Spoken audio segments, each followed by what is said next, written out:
శివపురాణంలోని విదేశ్వర సంహిత ఆధారంగా విభూతి అసలు రహస్యం, శివుడు ఎందుకు ధరిస్తాడు?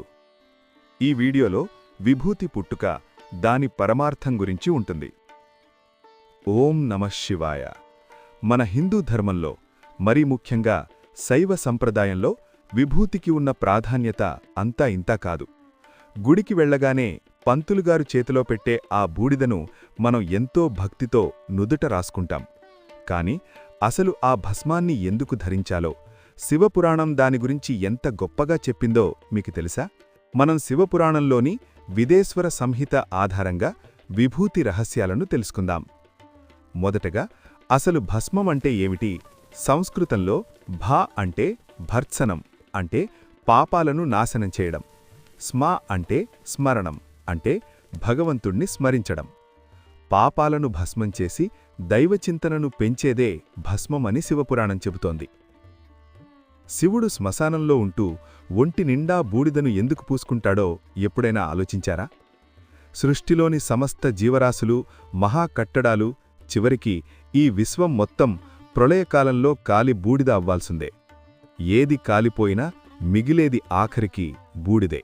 అంటే ఈ ప్రపంచంలో శాశ్వతమైనది ఏదీ లేదు అని, చివరకు మిగిలే ఆ బూడిద రూపమే పరమశివుడు అని దీని అంతరార్థం. చివరికి మనగతి కూడా ఇదే అనే సత్యాన్ని మనిషికి ప్రతి క్షణం గుర్తు చేయడానికే పరమశివుడు భస్మాన్ని ధరిస్తాడు. భస్మాన్ని దానం చేయడం వల్ల అశ్వమేధ యాగం చేసినంత పుణ్యం వస్తుందని శివపురాణం ఘోషిస్తోంది.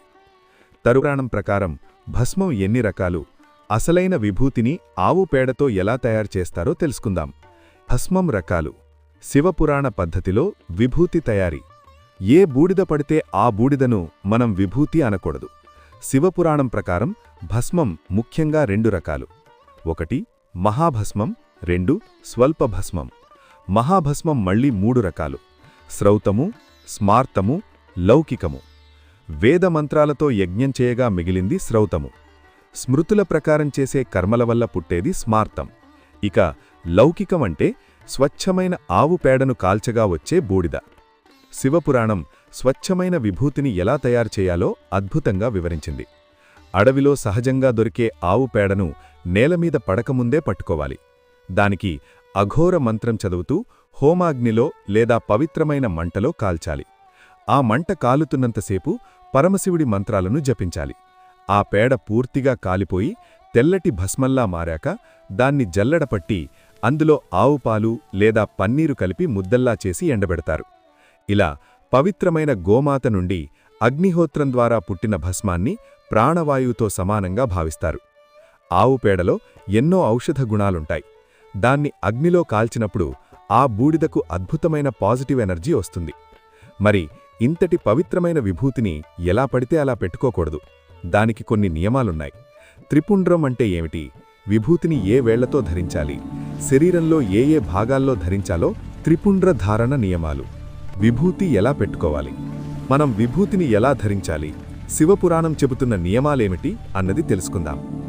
నుదిటిపై విభూతిని 3 అడ్డగీతలుగా ధరించడాన్నే త్రిపుండ్ర ధారణ అంటారు. ఈ 3 గీతలలో బ్రహ్మ, విష్ణు, మహేశ్వరులు కొలువై ఉంటారు. అలాగే ఇవి 3 అగ్నులకు, 3 గుణాలకు ప్రతీకలు. చాలామంది విభూతిని ఎలా పడితే అలా రాసుకుంటారు.